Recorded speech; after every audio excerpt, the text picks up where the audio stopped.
കഴിഞ്ഞ കുറെ കാലമായി ലോകത്തെ വിവിധ രാജ്യങ്ങളിൽ ജൻസി പ്രക്ഷോഭം അരങ്ങു തകർക്കുകയാണ്. ബംഗ്ലാദേശിൽ നാമത് കണ്ടു, ശ്രീലങ്കയിൽ കണ്ടു, നേപ്പാളിൽ കണ്ടു, ഫിലിപ്പീൻസിൽ കണ്ടു, വിയറ്റ്നാമിൽ കണ്ടു, ഇന്തോനേഷ്യയിൽ കണ്ടു. ഓരോ കലാപം നടക്കുമ്പോഴും ഇവിടെയുള്ള ചില മാധ്യമങ്ങളും ഒപ്പം തന്നെ ചില രാഷ്ട്രീയ സംഘടനകളും കോൺഗ്രസ് അടക്കമുള്ള രാഷ്ട്രീയ പാർട്ടികളുമെല്ലാം ഇതിപ്പോൾ ഇന്ത്യയിൽ വരും എന്ന് പറഞ്ഞ് തുള്ളാൻ തുടങ്ങിയിട്ട് നാളുകളേറെയായി. പക്ഷേ ഇന്ത്യയിൽ അത്തരത്തിലൊരു കലാപം വന്നില്ല. എന്തുകൊണ്ടായിരിക്കാം ഇവർ ഇവിടെ കലാപം നടക്കും എന്ന് പറഞ്ഞത് എന്ന് ഇപ്പോൾ ചുരുളഴിയുന്നു. ഒരു വലിയ റിപ്പോർട്ട് പുറത്തു വന്നിട്ടുണ്ട്. ആ റിപ്പോർട്ടാണ് ഇന്ന് ന്യൂസ് ഇന്ത്യ മലയാളത്തിന്റെ പോയിന്റിൽ അനാലിസിസിന് വിധേയമാക്കുന്നത്.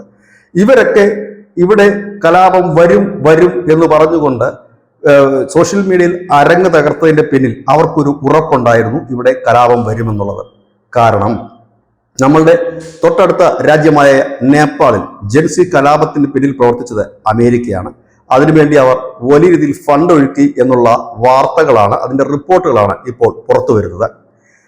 അതായത് അവർക്കൊരു ലക്ഷ്യമുണ്ടായിരുന്നു നേപ്പാളിനെ സംബന്ധിച്ച്. അത് മറ്റൊന്നും ആയിരുന്നില്ല, ഇന്ത്യയും ചൈനയുമാണ് നേപ്പാളിന്റെ ഭരണകാര്യങ്ങൾ ഇടപെടുന്ന രണ്ട് പ്രധാനപ്പെട്ട രാജ്യങ്ങൾ. അവരെ ഒഴിവാക്കി നിർത്തിക്കൊണ്ട് നേപ്പാൾ പിടിച്ചെടുക്കുക. നേപ്പാൾ പിടിച്ചെടുത്തതിന് ശേഷം അമേരിക്കൻ പക്ഷത്ത് നിൽക്കുന്ന ഇന്ത്യക്കും ചൈനയ്ക്കും ഇടയിലുള്ള രാജ്യമെന്നതിനേക്കാൾ ഉപരി ഇന്ത്യയിലേക്കും ചൈനയിലേക്കും അമേരിക്കയ്ക്ക് നേരിട്ട് ആക്സസ് ചെയ്യാൻ പറ്റുന്ന, അല്ലെങ്കിൽ ഇതുപോലുള്ള കലാപങ്ങൾ ഉണ്ടാക്കാൻ പറ്റുന്ന ഒരു നീക്കമായിരുന്നു. അതിന്റെ ഫസ്റ്റ് ടെസ്റ്റ് ഡോസ് നടന്നത് നേപ്പാളിലായിരുന്നു എന്ന് മാത്രം. അതിന്റെ ഭാഗമായി 2021 ജൂലൈ മുതൽ 2022 ജൂൺ വരെ 35 ലക്ഷം അമേരിക്കൻ ഡോളറാണ് നേപ്പാളിൽ ഈ കലാപത്തിന് വേണ്ടി ചെലവഴിച്ചത്. USNED, IRI തുടങ്ങിയ സ്ഥാപനങ്ങൾ വഴിയാണ് ഈ ഫണ്ട് നേപ്പാളിൽ എത്തിച്ചത്. ഈ ഫണ്ട് നേപ്പാളിൽ എത്തിച്ചത് എന്തിന് എന്ന് ചോദിച്ചു കഴിഞ്ഞാൽ, നേപ്പാളിലുള്ള യുവാക്കൾക്ക് പ്രോത്സാഹനം നൽകാൻ, അതായത് യുവ നേതൃത്വവും സുതാര്യ നയവും എന്ന മുദ്രാവാക്യം ഉയർത്തിക്കൊണ്ട് ഒരു പ്രോഗ്രസീവ് ആയിട്ടുള്ള ഒരു പരിപാടി എന്ന പേരിലാണ് ഈ ഫണ്ട് ഇറക്കി $35 ലക്ഷം ആദ്യഘട്ടത്തിൽ ഇറക്കുന്നത്.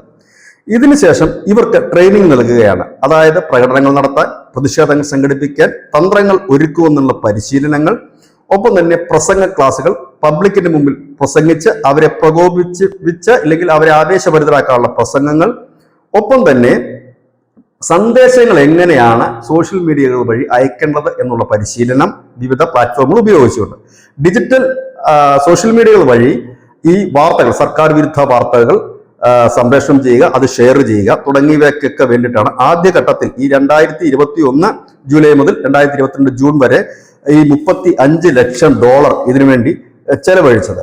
അതിനുശേഷം 2022, അതായത് 2021 മുതലേ അമേരിക്ക അതിനുവേണ്ടിയുള്ള നീക്കം നടത്തിയിരുന്നു എന്നുള്ളത് നമ്മൾ ചിന്തിക്കേണ്ട വിഷയമാണ്. 2022 മെയ് മാസത്തിൽ അത് $402.7 മില്യൺ ഇവരെ വീണ്ടും അടുത്ത സെക്ഷൻ പണം അനുവദിച്ച് ഇവരെ വീണ്ടും പരിശീലനം നൽകി. 2025 ആയപ്പോഴേക്കും ഈ കലാപം നടത്താനുള്ള സമയമായി. സെപ്റ്റംബറിൽ നേപ്പാളിലെ സർക്കാരിന് ഇന്റലിജൻസ് റിപ്പോർട്ടുകൾ കിട്ടി. അത് ഇന്ത്യയും ചൈനയും അടക്കം അവർക്ക് നൽകിയ റിപ്പോർട്ടിന്റെ അടിസ്ഥാനത്തിൽ സോഷ്യൽ മീഡിയകൾ നിരോധിക്കുന്നു. കാരണം ഈ സോഷ്യൽ മീഡിയകൾ വഴിയാണ് ഇതിനുള്ള ആഹ്വാനം നടക്കുന്നത്, ഇത്തരത്തിലുള്ള വാർത്തകളും മറ്റും പ്രചരിപ്പിക്കുന്നത്. അതുകൊണ്ട് സോഷ്യൽ മീഡിയ നിരോധിക്കണമെന്ന് പറയുന്നു. അങ്ങനെ യൂട്യൂബും ഫേസ്ബുക്കും മെറ്റയും അടക്കം, അതായത് വാട്സപ്പും അടക്കം നിരോധിക്കുന്നു. അതിന് തൊട്ടു പിന്നാലെ കലാപം ആരംഭിക്കുകയാണ് 2021 സെപ്റ്റംബർ. ഈ കലാപത്തിന് മാത്രം ഈ ഏജൻസികൾ, ഈ അമേരിക്കൻ ഏജൻസികൾ അമേരിക്കയുടെ സഹായത്തോടെ നൽകിയ ഫണ്ട് $158 ലക്ഷം. ഇതെല്ലാം ഡോളറാണ്, ലക്ഷം രൂപയാണ് മുടക്കിയത്. ഈ കലാപത്തിനിടയിൽ ഈ തോക്കുധാരികളെ കണ്ടിരുന്നു, അമേരിക്കൻ തോക്കുധാരികളെ, സ്നൈപ്പേഴ്സിനെ കണ്ടിരുന്നു എന്നുള്ള റിപ്പോർട്ടുകൾ പുറത്തു വരുന്നുണ്ടായിരുന്നു. പക്ഷേ ഈ കലാപത്തിൽ റൈഫിൾസുകൾ, അമേരിക്കൻ നിർമ്മിത റൈഫിൾസുകൾ ഉപയോഗിച്ചിട്ടുണ്ടായിരുന്നു എന്നുള്ള റിപ്പോർട്ടുകൾ പുറത്തു വരുന്നുണ്ട്.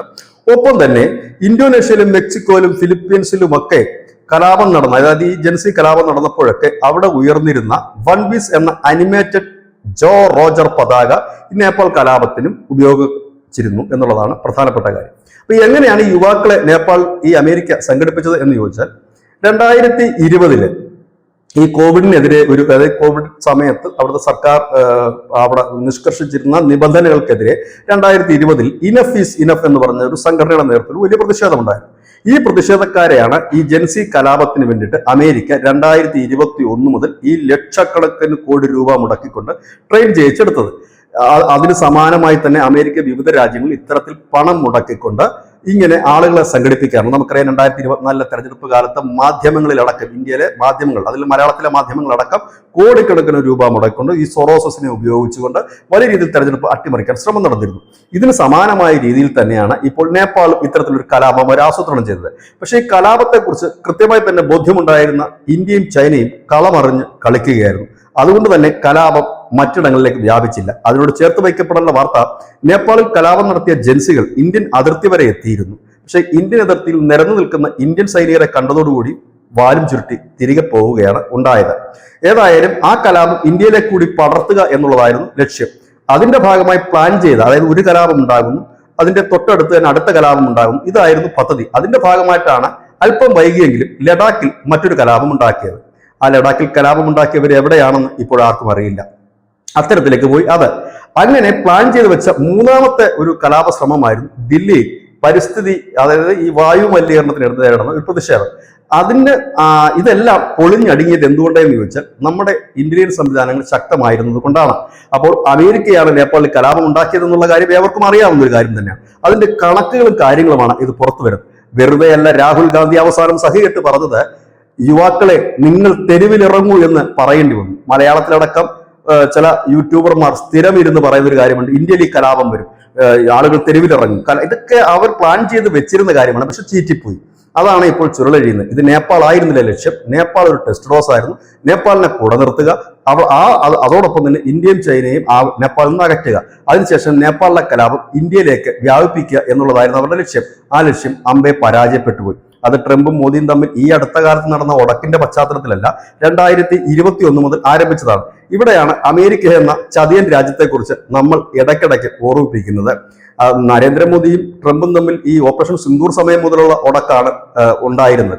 അതിനു മുമ്പ് ഉടക്കില്ലായിരുന്നു. അവർ നല്ല സൗഹൃദത്തിലായിരുന്നു, മൈ ഫ്രണ്ട് ആയിരുന്നു. ആ സമയത്തും ഇവർ ഈ പണിയാണ് കാണിച്ചത്. അതായത് ചൈനയെക്കാളും വിശ്വസിക്കാൻ കൊള്ളാത്ത ഒരു രാജ്യവും ഭരണാധികാരികളുമാണ് അമേരിക്ക എന്നതിന് ഏറ്റവും വലിയ ദൃഷ്ടാന്തവും തെളിവുമായിട്ട് ഇത് മാറുന്നു.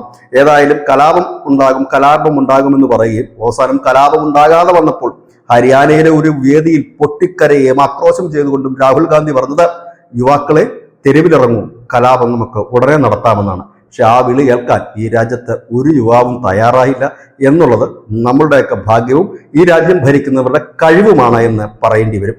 ഇത് തന്നെയാണ് ന്യൂസിന്റെ മലയാളത്തിന്റെ പോയിന്റ്. നന്ദി, നമസ്കാരം.